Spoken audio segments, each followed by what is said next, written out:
Assalamualaikum warahmatullahi wabarakatuh. Apa kabar Anda semua? Semoga dalam keadaan baik-baik saja.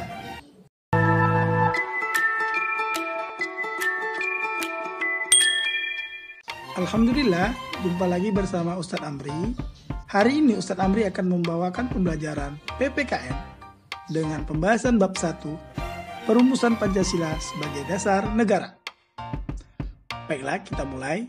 Yang pertama, pembentukan BPUPKI. Sebelum Ustadz jauh menerangkan tentang hal tersebut, Ustadz akan bercerita sedikit ya. Tahukah Anda kapan pertama kali Belanda datang ke Indonesia? Sejarah mencatat, Belanda pertama kali datang ke Indonesia pada awal tahun 1595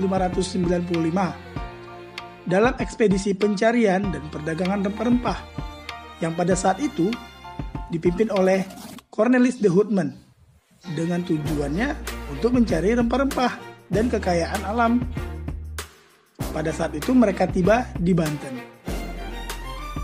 Namun melihat keuntungan yang ada, maka 20 Maret 1602 mulailah mereka mendirikan persekutuan dagang yang pada saat itu terkenal dengan sebutan VOC untuk melakukan monopoli pasar.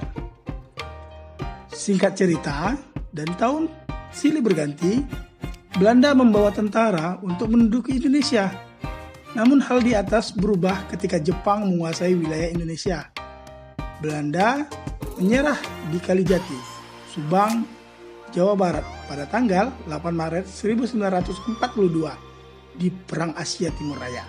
Setelah Jepang mengalahkan Belanda, maka Indonesia kembali lagi dijajah oleh Jepang. Ibarat kata pepatah pada saat itu, lepas dari mulut harimau masuk ke mulut buaya.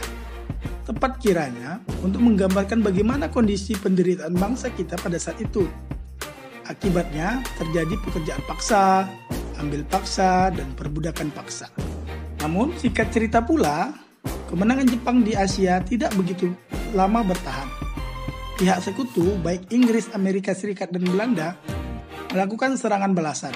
Satu persatu daerah yang dikuasai Jepang kembali ke tangan sekutu.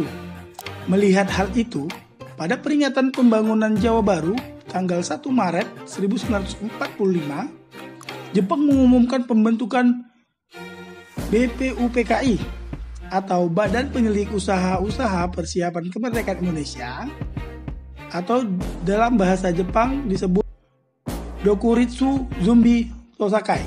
Nah, pada tanggal 29 April 1945 bersamaan dengan hari ulang tahun Kaisar Hirohito, secara resmi BPUPKI dilantik oleh Jepang yang diketuai oleh KRT Rajiman Widyodiningrat dengan 2 wakil ketua dengan anggota berjumlah 62 orang yang terdiri dari tokoh bangsa Indonesia dan 7 orang anggota perwakilan dari Jepang.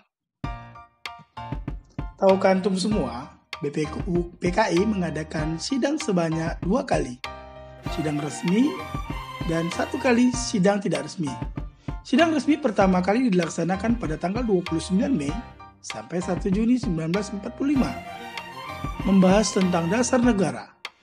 Sidang kedua berlangsung pada tanggal 10 sampai 17 Juli 1945 dengan pembahasan rancangan Undang-Undang Dasar. Itulah sedikit pembahasan tentang pembentukan BPUPKI.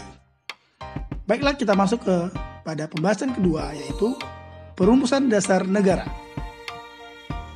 Pada saat perumusan dasar negara, pada sidang pertama BPUPKI secara berurutan dikemukakan oleh Muhammad Yamin, Supomo, dan Insinyur Soekarno.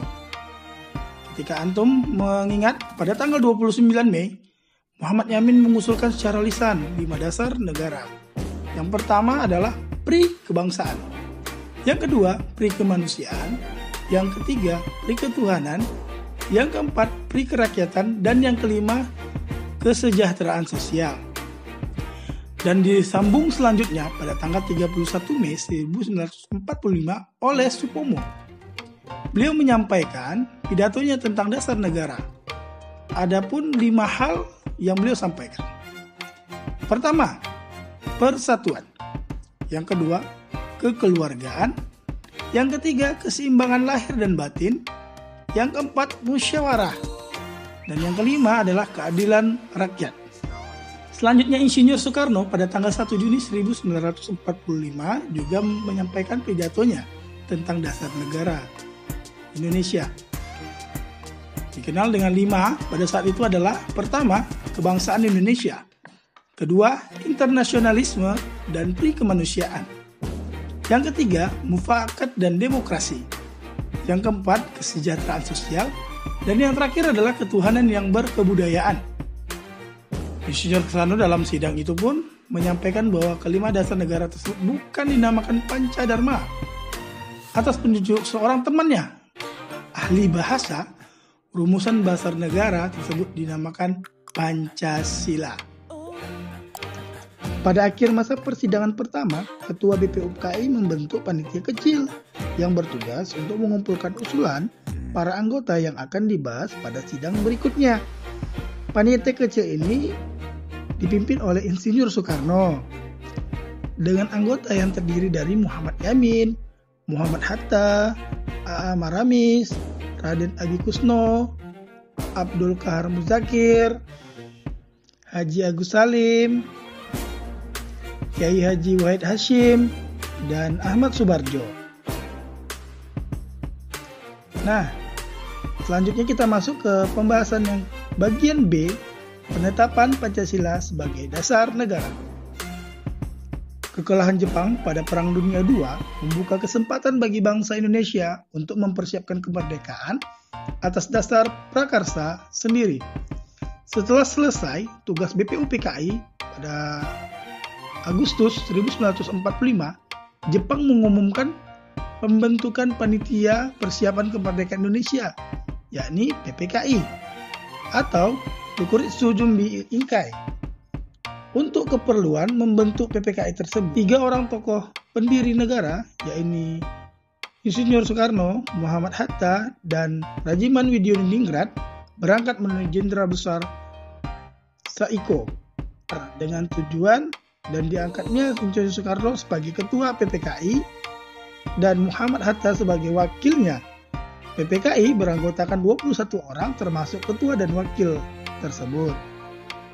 Tak lama setelah itu Jepang menyerah kepada pihak sekutu pada tanggal 14 Agustus 1945. Kesempatan tersebut digunakan sebaik-baiknya oleh para pejuang untuk segera menyatakan kemerdekaan bangsa Indonesia pada tanggal dan hari Jumat di tanggal 17 Agustus 1945. Insinyur Soekarno didampingi oleh Muhammad Hatta memproklamirkan kemerdekaan bangsa Indonesia ke seluruh dunia. Dan pada hari keesokannya, tanggal 18 Agustus 1945, PPKI melaksanakan sidang yang menghasilkan keputusan sebagai berikut. Pertama, menetapkan Undang-Undang 1945. Yang kedua, memilih presiden dan wakil presiden, yaitu pada hari itu adalah Insinyur Soekarno dan Muhammad Hatta. Dan yang ketiga, membentuk Komite Nasional Indonesia Pusat. Salah satu keputusan sidang PPKI adalah mengesahkan Undang-Undang Dasar 1945. Dalam pembukaan Undang-Undang Dasar 1945, alinea keempat tercantumlah rumusan sila-sila Pancasila sebagai dasar negara. Mungkin hanya itu yang dapat Ustaz sampaikan untuk materi kita pada hari ini. Mohon maaf apabila ada kesalahan. Silakan antum semua kerjakan LKPD yang sudah Ustaz berikan kepada antum. Dan jangan lupa mengisi absensi di Google Classroom. Terima kasih Anda semua, semoga dalam keadaan baik-baik saja. Assalamualaikum warahmatullahi wabarakatuh. Jangan lupa subscribe ya.